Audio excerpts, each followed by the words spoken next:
Continuando aquela confusão de títulos, os caras me metem agora um F9.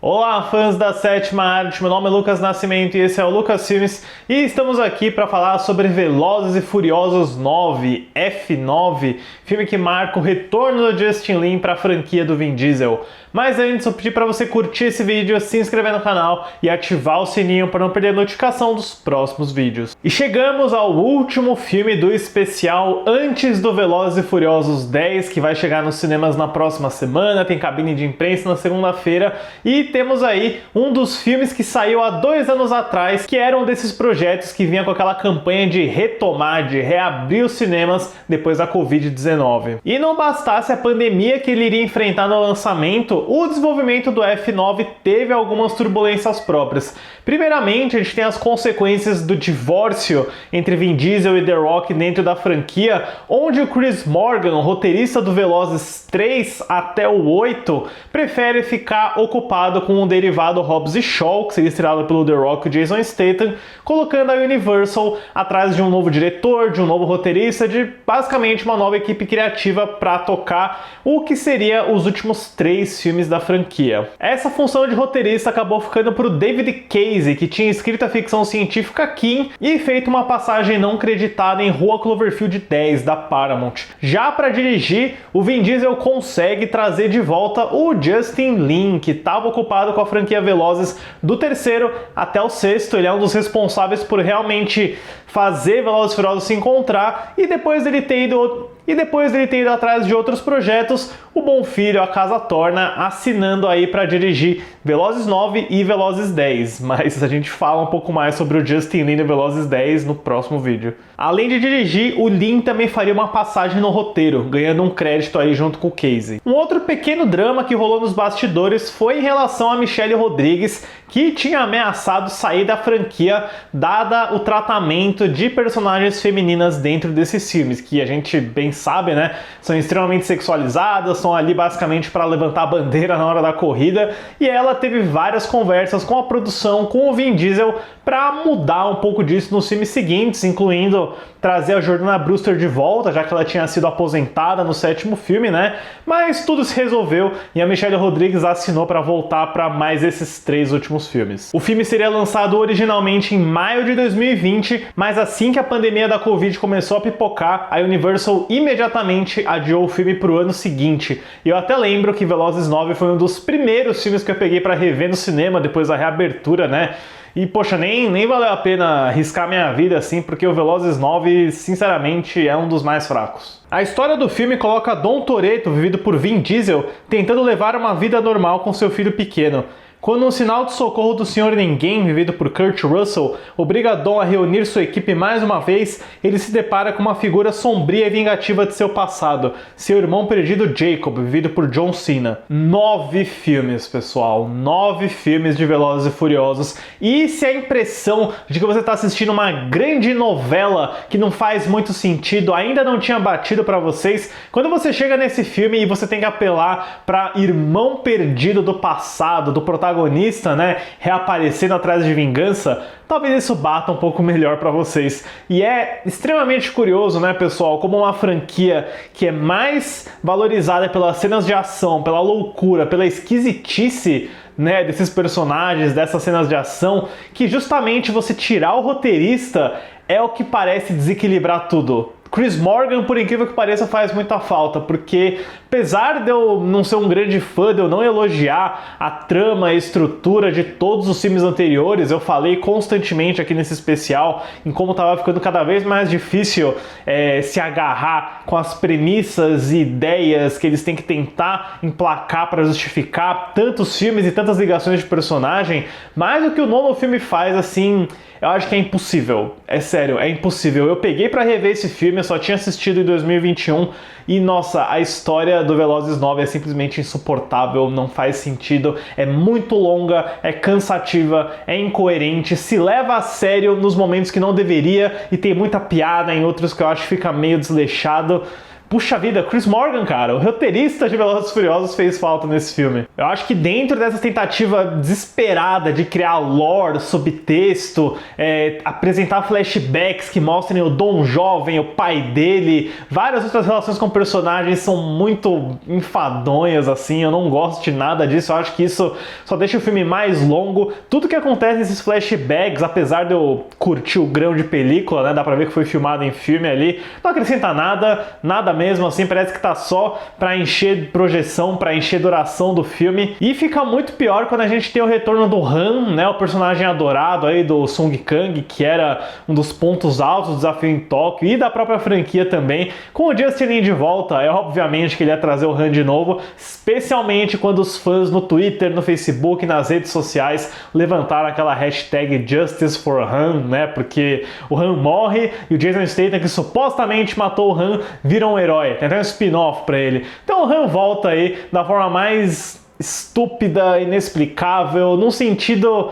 que, ele morreu, mas na verdade ele não morreu e não faz sentido, e tem agora uma subtrama que ele tem que proteger uma menina, que também é uma chave para um outro objeto, nossa, insuportável, é muito ruim, tira todo o impacto que o Han teve nos filmes anteriores, de ter tido a morte dele, de ter tido o sacrifício dele, e agora ele tá aí, basicamente, né, ajudando a franquia a se tornar mais um meme eterno, onde todo personagem morre e volta, vira do mal e fica do bem de novo. Tudo sempre vai acabar num grande churrascão na mesa do Dom Toretto, mas quando chega no Velozes 9, eu tenho a impressão de que é uma piada que tá cansando. Eu sempre achei que seria mais engraçado se o Han voltasse de uma forma bem mais bizarra, como um zumbi ou um ciborgue. Eu até comentei com os amigos meus na época que seria engraçado se o Han voltasse como uma inteligência artificial dentro de um carro para ser tipo a Super Máquina, aquela série dos anos 80, e ele ficaria infernizando a vida do Jason Statham. E sério, eu prefiro nem gastar muito tempo com os vilões desse filme. Eles trazem de volta a Cypher da Charlize Theron para basicamente ser a grande cabeça vilanesca dos próximos filmes da franquia. E ela basicamente fica o filme inteiro dentro de uma caixa de vidro, tendo linhas de diálogo péssimas que envolvem referências a Star Wars, a figuras históricas. Eles realmente não sabem como aproveitar essa personagem. Eu gosto do John Cena, o John Cena tem uma boa presença de antagonista aí, eu acho que ele é carismático. 2021 foi um bom ano para ele, já que ele fez Velozes 9 e o Esquadrão Suicida com o Pacificador, né? Mas o pior elemento desse filme inteiro, talvez, é esse personagem magnata chamado Otto, vivido pelo ator dinamarquês Stu Ernst Rasmussen, que deve ser, de longe, acho que o pior personagem da franquia Velozes e Furiosos inteiro. Eu não sei por que esse personagem existe, por que ele abre a boca o tempo inteiro. Tipo, sério, desculpe essa lapada pra um vilão, pra um subchefe, na verdade, que nem precisaria existir. Tem um diálogo em que ele se compara com Luke Skywalker junto com a Charlize Theron, e ela fala que ele é tipo um boneco do Yoda, que eu falei, para, não faz isso, não faz isso. Saudades, Chris Morgan. E sobre o retorno do Justin Lin como diretor, eu pelo menos acho que ele se sai muito melhor como diretor do que roteirista, pelo menos, né? Eu acho que o grande elemento inovador do F9 em termos de ação é o magnetismo. Tem um uso interessante de ímãs, com o carro sendo arremessado, veículo gigante capotando de formas impossíveis. E eu acho que na maior parte o Lin é muito eficaz em equilibrar esses elementos práticos. Você vê que tem tomadas reais, como quando o carro do John Cena atravessa uma loja, dá pra ver que aquele plano ali é 100% prático, é bem impressionante, e também com alguns elementos de CGI, alguns melhores do que outros, né? Você tem momentos que você acredita que você tá investido, e outros em que, por exemplo, o carro se pendurou numa corda como se fosse o Tarzan pra pular de um penhasco para outro,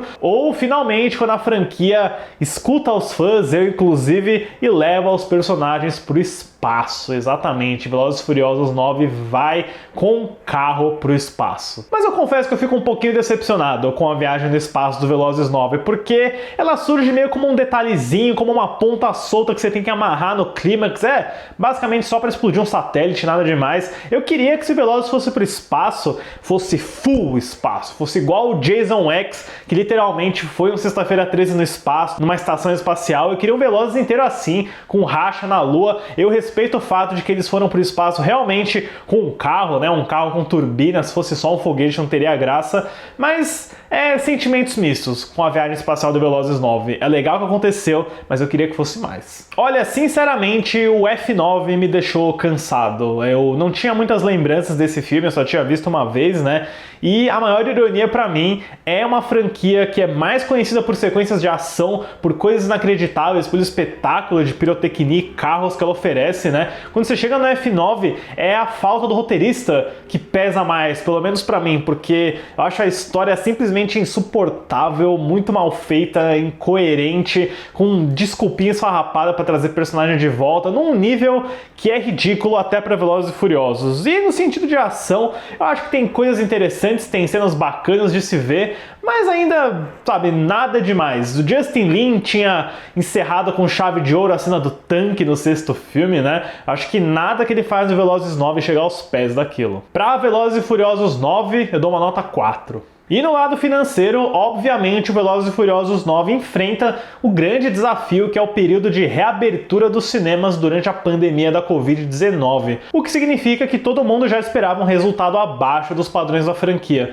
O filme estreou nos Estados Unidos em 25 de junho de 2021 com 70 e 43 milhões de dólares, arrecadando 173,5 milhões na bilheteria doméstica e 726,229 milhões no mundo inteiro. Olha, para um período em que os cinemas estavam reabrindo, estavam com capacidade limitada, 700 milhão na bilheteria mundial é um excelente número. Eu acho que inclusive foi um dos grandes campeões de bilheteria daquele período de retomada, né? Teve aquela escadinha com Godzilla vs Kong, Velozes 9, aí veio No Time to Die, depois o Homem-Aranha Sem Volta para Casa. O Velozes 9, dadas as circunstâncias, teve um resultado formidável com toda certeza, o que nos leva agora na reta final, na parte 1 da reta final, que vai ser Velozes e Furiosos 10. Então, deixe nos comentários aí o que vocês acham de Velozes e Furiosos 9 e, finalmente, suas expectativas pro 10º filme da franquia. Certo, pessoal? Obrigado pela visita e até a próxima sessão.